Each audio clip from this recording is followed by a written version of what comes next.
एकदा मी काही ठरवलं तर मग मी स्वतःचंही ऐकत नाही.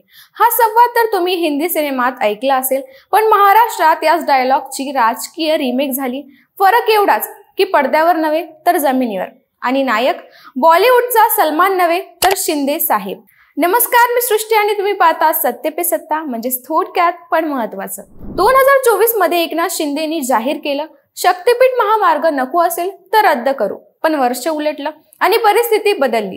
देवेंद्र फडणवीस पुन्हा एकदा मुख्यमंत्रीपदी विराजमान झाले आणि शक्तीपीठ महामार्ग पुन्हा एकदा चर्चेत आला. त्यांच्या ड्रीम प्रोजेक्टला पुन्हा बळ मिळालं. पण या रस्त्याला ग्रीन सिग्नल मिळण्याआधीच लाल झेंडे फडफडू लागले, ते थेट शेतकऱ्यांकडून. हा महामार्ग म्हणजे नागपूर ते गोवा अशी तब्बल 802 किलोमीटरची 6 पदरी रचना. एकंदरीत 12 जिल्ह्यातून जाणारा हा मार्ग वर्धा, यवतमाळ, हिंगोली, नांदेड, बीड, परभणी, लातूर, धाराशिव, सोलापूर, सांगली, कोल्हापूर आणि सिंधुदुर्ग थेट गोव्यापर्यंत पोहोचतो. या मार्गाने महाराष्ट्रातील प्रमुख 3 शक्तिपीठ, माहूरची रेणुका देवी, तुळजापूरची भवानी आणि कोल्हापूरची महालक्ष्मी यांना एकत्र जोडण्याचा सरकारचा मानस आहे. शिवाय परळीचा वैद्यनाथ आणि औंढा नागनाथ ज्योतिर्लिंगही याच मार्गावर येणार.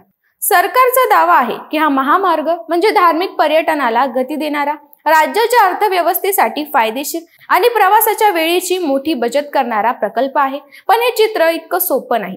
या रस्त्यासाठी सुमारे 27,000 एकर जमीन लागेल. ही सगळी शेतीची जमीन, म्हणजे थेट शेतकऱ्यांच्या उदरनिर्वाहावर गदा. सरकार म्हणतं की भरघोस नुकसान भरपाई दिली जाईल, पण शेतकऱ्यांचं म्हणणं स्पष्ट आहे की ही भरपाई अपुरी आहे आणि तितकी विश्वासार्हही नाही.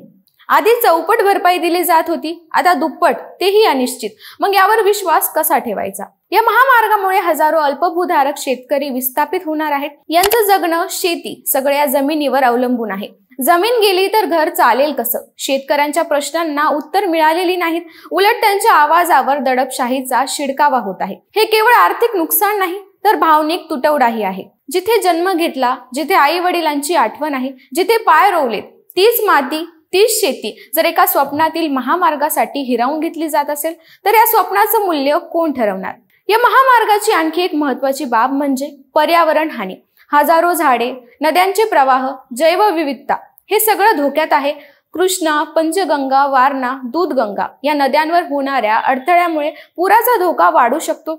वनसंपत्तीच्या नाशामुळे हवामान बदल होण्याची शक्यता आहे.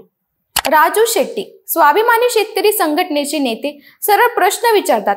नागपूर ते रत्नागिरी महामार्ग आधीच आहे, तो या नव्या मार्गाच्या अगदी समांतर चालतोय, मग नवीन रस्ता कशासाठी? त्यांचा दावा आहे की हा महामार्ग म्हणजे राजकीय स्टंट आणि कंत्राटदारांना फायदा देणारा 50,000 कोटींचा ढपला आहे. म्हणजेच गरज नसताना केवळ आर्थिक व राजकीय फायद्यासाठी शेतकऱ्यांवर 86,000 कोटींचा बोजा लादला जातोय. शेतकरी संघटनांचं म्हणणं आहे की सरकारने भूसंपादन करताना 2013च्या कायद्याऐवजी 1955चा कायदा वापरला. म्हणजे जुन्या कायद्याने शेतकऱ्यांच्या हक्कांना गालबोट लावलं. पुनर्वसन, नुकसान भरपाई, पारदर्शक प्रक्रिया या सगळ्यांचा अभाव असल्याने संताप उफाळून आला आहे.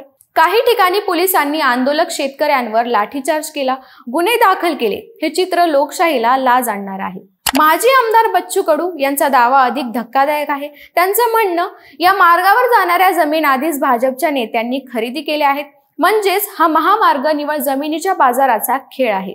शिवाय एकनाथ शिंदे यांनी स्वतः 2024 मध्ये स्पष्ट शब्दात जाहीर केलं होतं की हा महामार्ग रद्द.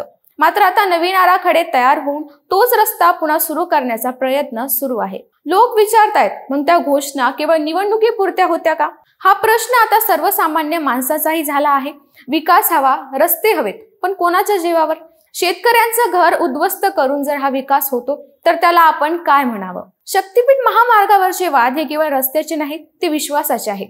ते लोकशाहीतील निर्णय प्रक्रियेचे आहेत.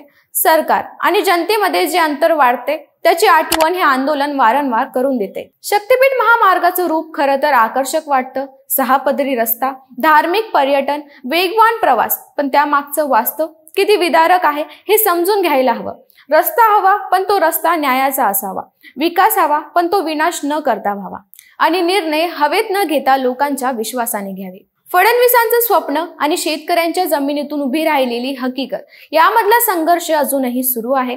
जमीन हिरावली जाईल, झाडं तोडली जातील, रस्ते तयार होतील, पण त्या मातीत रुजलेली माणसं हरवली तर मग त्या रस्त्याची किंमत कोण देणार? यावर तुम्हाला काय वाटतं आम्हाला कमेंट करून नक्की कळवा. आणि अशाच घडामोडींसाठी पाहत राहा सत्य पे सत्ता, म्हणजे थोडक्यात पण महत्वाचं. आणि आमच्या चॅनलला सबस्क्राईब करायला विसरू नका.